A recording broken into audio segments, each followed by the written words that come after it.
Hello and welcome to the Daily Comic and Collectible, episode 542. Now today, the collectible of the day is the Kotobukiya Artfx Plus Star Wars The Force Awakens Droid 3-pack C-3PO, R2-D2, and BB-8 statue set.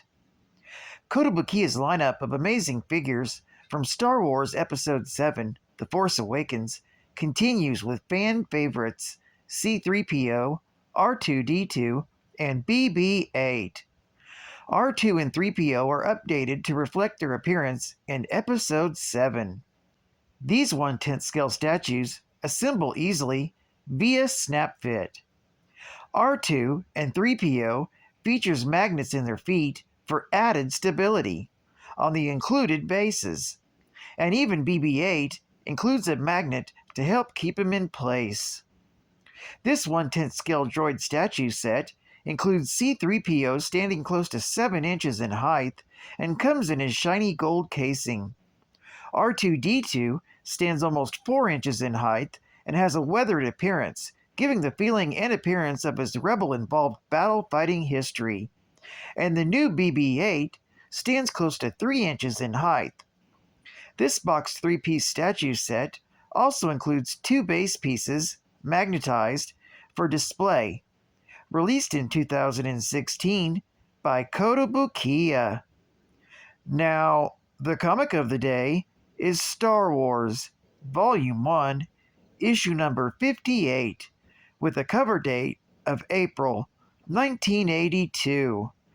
This is part of the Legends series, with story by David Michelini and Walt Simonson, art by Walt Simonson, and cover by Walt Simonson.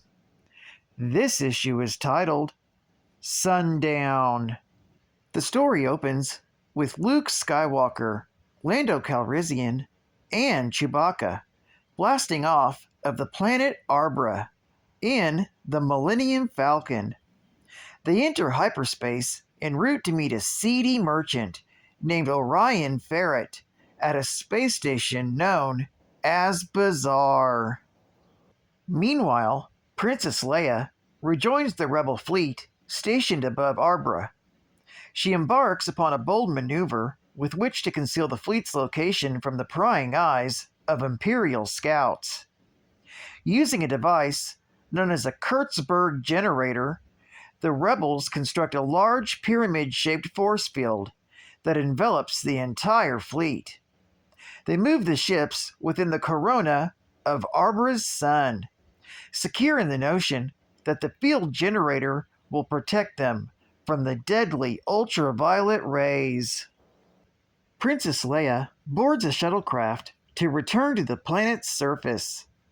But moments later, she discovers that the Kurtzberg generators have malfunctioned.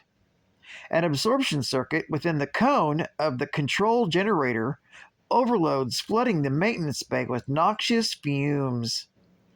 All of the service personnel pass out from the chemicals. The only ones unaffected are the droids C-3PO and R2-D2. Luckily, R2-D2 comes up with a plan, but C-3PO is not pleased. In order to save the fleet, the droids must spacewalk between the control generator and one of the star cruisers. While the droids are out on their spacewalk, C-3PO's jetpack suddenly melts right off his back from the heat of the sun's corona and the failing of the generator. But fortunately, R2 gets an idea, and they shove the valve of a fire extinguisher through a space blanket and use the propulsion to get to their destination. The droids then run the conduit cable into the Kurtzberg generator and stabilize the fluctuating power levels. After the near disaster, C-3PO contacts Princess Leia and provides an update on the crisis. Meanwhile, the Millennium Falcon emerges from Lightspeed and arrives at the space station known as Bazaar. This story is continued in Star Wars, Volume 1, Issue number 59. Geek Fact: this issue features the first appearances of a few Rebel Alliance personnel, including Lieutenant Falltower, who also fought in the Galactic Civil War, Captain Caval Mesa, the Chief Logistics Officer for the Rebel Alliance Haven Base. This character is mentioned and seen often in the Legends continuity. And then the Communications Officer Sean, who works under Princess Leia starting in 3 ABY, which stands for After the Battle of Yavin.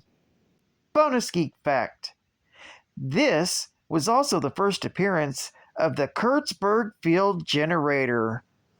A Kurtzberg generator is a large cone-shaped power amplification device designed to project a field of energy capable of withstanding extreme levels of stellar radiation. When a central control generator is aligned with 4 similar devices, they can generate a 3-dimensional force field in the shape of a pyramid. The walls of the force field can withstand temperatures in excess of 8,000 degrees. The field projection radius was variable and could be expanded large enough to envelop an entire star fleet. Each generator was equipped with a maintenance station containing base-mounted solar collectors, which tapped into the ultraviolet radiation of a nearby star. The central control generator, usually located at the apex of the pyramid, was equipped with a thruster system that could counter-effect the central force generated by the gravitational pull of a nearby star. By doing so, the Kurtzberg generator was able to maintain a geosynchronous orbit within a star's corona. Advertising ad facts. Little Scotty in A Cracker Jack story. Okay, Scotty, the score's tied, bases loaded, and 2 outs. Get in there and show 'em what you're made of. I'll do my best, Coach. Strike 1. What if I strike out? Strike 2. You can do it, Scotty. You're a Cracker Jack. Home run!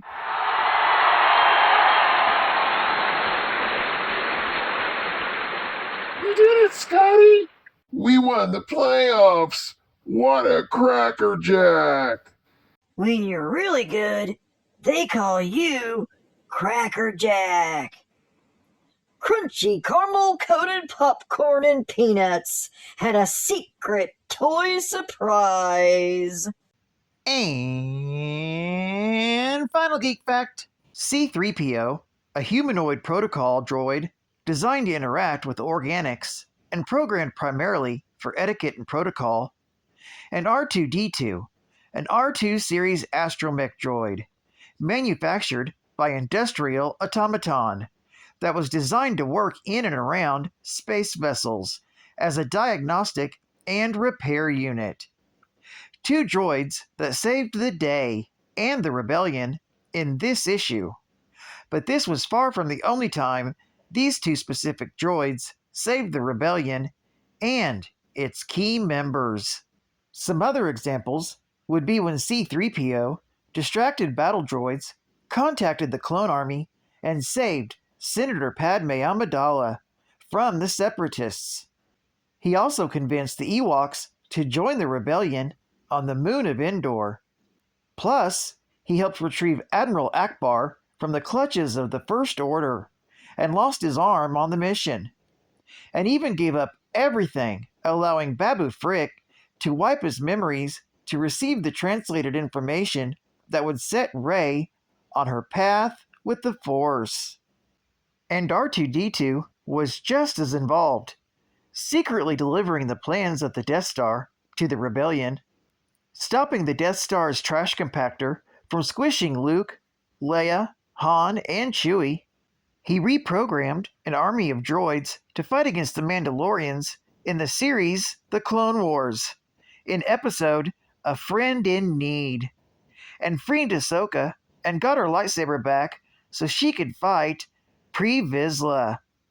He then went into the heat of battle to save his friend, 3PO, in the Battle of Geonosis, when 3PO lost his head. And R2's specialty, tossing Luke his lightsaber in Return of the Jedi on Jabba's sail barge. Well, I'd like to thank you for joining me for another Daily Comic and Collectible, and I hope to see you again Tuesday. This is Cat Fan Comics, man, and I'll catch you on the flip.